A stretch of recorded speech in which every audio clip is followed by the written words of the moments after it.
Are you thinking about getting a solar or an electric fountain pump for your garden, but you're really just not sure which is the best choice for you? Electric, solar, which one is going to do what you need it to do? What are the pros and cons of each? Then this video is definitely for you because I'm going to go over all of that. My name is Amy. I'm from prettypurpledoor.com, and I help home gardeners create landscapes that are uniquely you.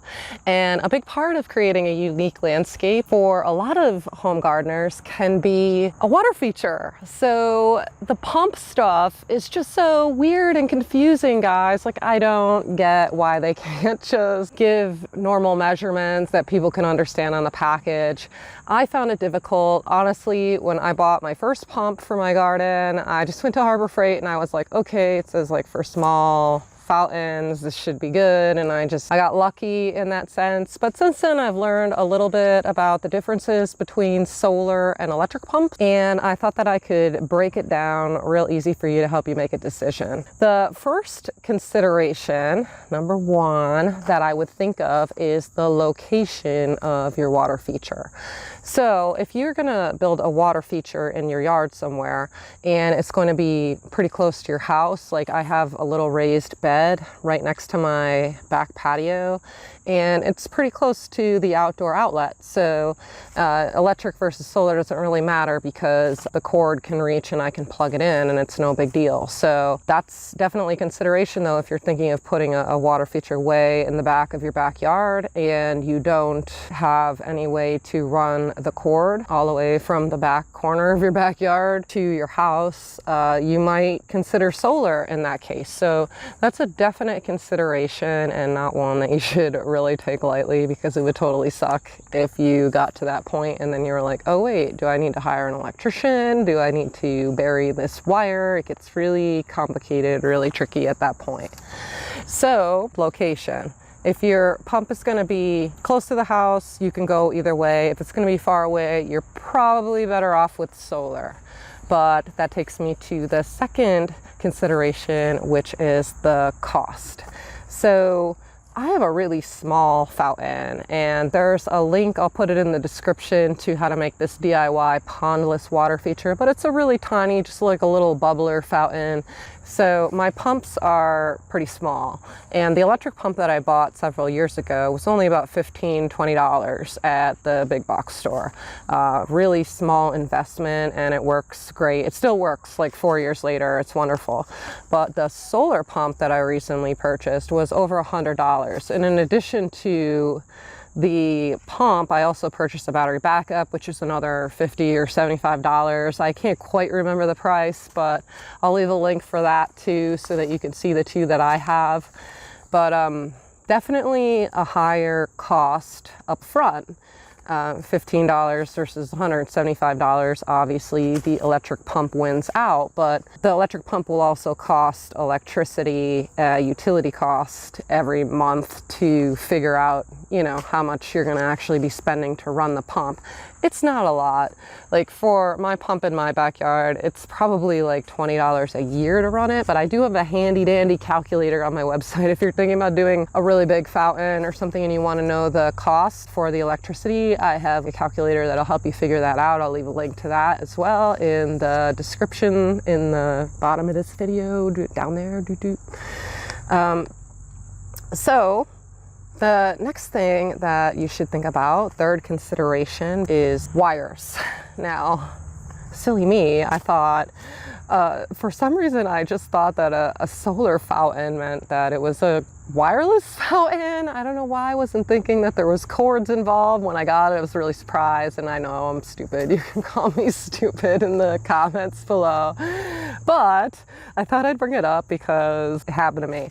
The electric fountain will obviously have a wire going from the actual pump all the way to the outlet, like so. Easy, right? Everybody knows this. But the solar fountain has an actual cord as well. So it goes from this giant panel thing, and it goes from here to the fountain. So you have to consider wires in that situation. And where are you going to put the wire if you have to put this piece in the solar fountain into the sun, you're going to have to run a wire to the sun and kind of disguise this in some way. So you're going to want to think about that as well. The fourth consideration that you want to think about is actually the amount of control that you want over the fountain. And this is probably a big deal for a lot of you that are watching this right now. So with my electric pump, I had it plugged into a timer, and the timer was controlled on a daily basis, and I could put in the hours. So I'd turn it on at like 5 when I got home from work, turn it off at 9, turn it back on Saturday morning, all sorts of things like that. You had a lot of control over when the fountain was actually going to run. With a solar fountain, it's only going to run during the day because it's only going to run when the sun is out. And in addition to that, the solar fountain, if like I have this panel here, and if somebody like walks by this and casts a shadow onto that panel, the fountain literally shuts off. So if you're a control freak, you're not gonna love this. I didn't love it either. The solution, which kind of fixes this, is this battery backup that I got. So this battery backup is actually charged by the sun. So it hooks to the panel, and then the battery hooks to the fountain. So it's like chain linked, kind of, if you can see that. And what happens is that as the sun is charging the panel and running the fountain, it's also charging the battery, because it likely isn't using all of the sun energy as it's running the fountain. So it's actually able to charge this. I don't have to plug this in to charge it. It does have a plug so that I can charge it in an electrical outlet, but I only used it like the first time that I set my fountain up just to make sure that it worked. Since then, I've just been hiding this behind the panel, and it actually will kick in when it's shady or overcast outside. So I don't have the same issues with a panel actually getting blocked or not getting enough sun and the fountain turning off. My fountain stays on all day long. But there is a but. There's not as much control with this. So it'll turn on in the morning, and it'll run throughout the day, and it'll run into the evening. Like I go to bed at 10 and it's usually still running even at 10 p.m. I don't know how late into the night it goes, but it basically will run in the dark until it exhausts all of the energy. It drains the battery at night. What happens is that's fine. I think it's cool that it stays on all night, but what happens is in the morning, not so great, because as the sun's coming up, if the panel isn't getting enough sun, your fountain isn't going to turn on in the morning until this has enough sun, because the battery is basically not charged at that point. So you might want to put the panel where it gets morning sun. I think that's probably a good option. So face it east so it's getting that morning sun, and that way there won't be so much of a lag. I mean, some mornings it's on right when I wake up. There's other mornings where it's a little overcast and it might not be very strong for an hour or two until it sort of kicks in with the sun's energy. I think with the electric pump, you have way more control over when you want it on, when you want it off. With this one, it's just sort of like, okay, sun, like do your thing, and it's gonna drain at night unless you're unplugging it every night. But like, who has time for that? I know I don't, so I don't bother with it. The next consideration would be aesthetics, and like I said earlier, you got this big honking panel, and I was quite surprised with the solar pump, like how big this panel is, because it's a small pump. But where the heck do you put this thing so that it looks good? If you have like this beautiful water feature and patio area, and then you have to like somehow put this so that it's 100% in the sun 100% of the time, kind of not so great. That's a great thing about, an electric pump, where you just have to hide this one wire. As I ran this, I just hid the wire under pasta and like some other plants I had, and you couldn't even see the wire. So it was pretty much invisible to a regular person, whereas the solar panel is visible. I found a spot for it where it's not obtrusive. It's sort of leaning against my porch on the ground, and it doesn't bother me where it's at now, but it took me a little while to find a nice place for it that it didn't feel like it was detracting from the fountain itself. So that brings me to my last consideration when you're thinking about electric versus solar, and that would be power.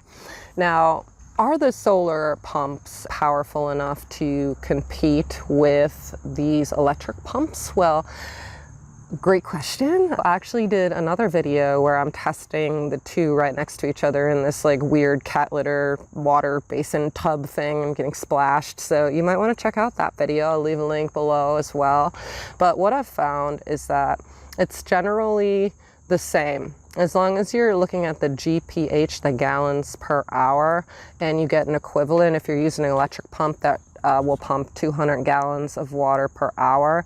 If you find a solar pump that will pump 200 gallons of water per hour, the power will be about the same. If you're doing anything that's under 500 gallons filled, I think that you could find a solar equivalent. Now, if you're doing some crazy like pondscape thing with like rivers running through your whole backyard, you're probably going to hire a professional, and you're probably not taking my advice anyway. But I just want to point that out, that this is small to medium-sized water features, kind of DIY style in your backyard that you're doing yourself. I'm not sure if there's a solar option for a submersible pump that will pump rivers or anything. But yeah, for a small water feature, I've been able to find pretty equivalent specs for all different shapes and sizes of and needs for people. So I think that you'll be able to do that. Definitely check out the other videos that I have, especially the one for making your very own DIY water feature in just a few hours. I'll leave a link to that, and I'll see you over in the next video. Thanks for watching.